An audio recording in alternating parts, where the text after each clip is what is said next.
అమూల్య చేసిన పనికి అక్కడ ఉన్న రామరాజు గుండె ఆగిపోయేంతలా చాలా బాధపడుతూ ఉంటాడు. దాంతో అక్కడ ఉన్న వేదవతి అయితే తన భర్తను చూసి ఇంకా బాధపడుతూ ఉంటుంది. ఇంతలో అక్కడ ఉన్న విశ్వక్ అలాగే అమూల్య వీళ్ళిద్దరినీ కూడా ఇంట్లోనికి తీసుకుని వెళ్తూ ఉంటారు. ఇక అమూల్య విశ్వక్లకు పెళ్లి జరగకపోయినా జరిగినట్లుగా ఆ తతంకులన్నీ కూడా జరిపిస్తూ ఉంటారు. ఇక వాళ్ళిద్దరికీ హారతి ఇచ్చి కుడికాలు ముందు పెట్టి లోపలికి రమ్మంటూ ఉంటారు. ఇంతలో అది చూసి రామరాజు అయితే నా కూతురు ఆ ఇంటి కోడలు అవడం ఏంటి, ఒక శత్రువు కొడుకును పెళ్లి చేసుకోవడం ఏంటి, నేను ఇది అస్సలు తట్టుకోలేకపోతున్నాను.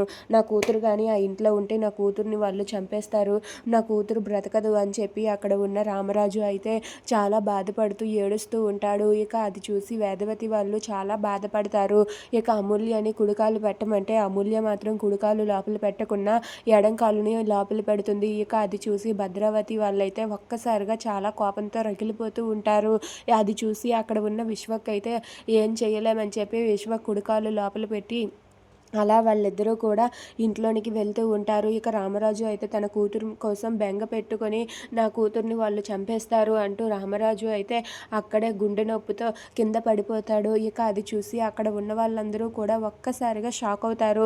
దాంతో అక్కడ ఉన్న వేదవతి, ధీరజ్, ప్రేమ, సాగర్, నర్మద, చందు, వల్లి వీళ్ళందరూ కూడా నాన్న, మామయ్య గారు అంటూ వాళ్ళందరూ కూడా రామరాజు మీద పడి ఏడుస్తూ ఉంటారు. ఇక అందరూ కూడా చూసిన అతని పరిస్థితి చూసి అతన్ని వెంటనే హాస్పిటల్కి తీసుకుని వెళ్ళాలని చెప్పి వాళ్ళ ముగ్గురు కొడుకులు కూడా ఎత్తుకొని తీసుకుని వెళ్తూ ఉంటారు. అది చూసి వేదవతి కంగారు పడుతూ ఉంటుంది.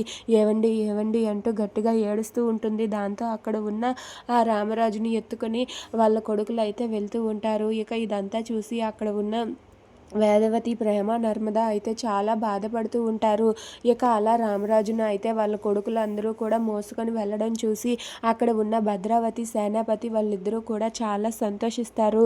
మనం అనుకున్నది సాధించాము అని చెప్పి వాళ్ళైతే చాలా సంబరపడుతూ ఉంటారు. మనకి కావాల్సింది ఇదే కదా, మనం వీళ్ళని ఇలానే చూడాలనుకున్నాం కదా అని చెప్పి భద్రావతి, సేనాపతి అయితే చాలా సంతోషిస్తారు.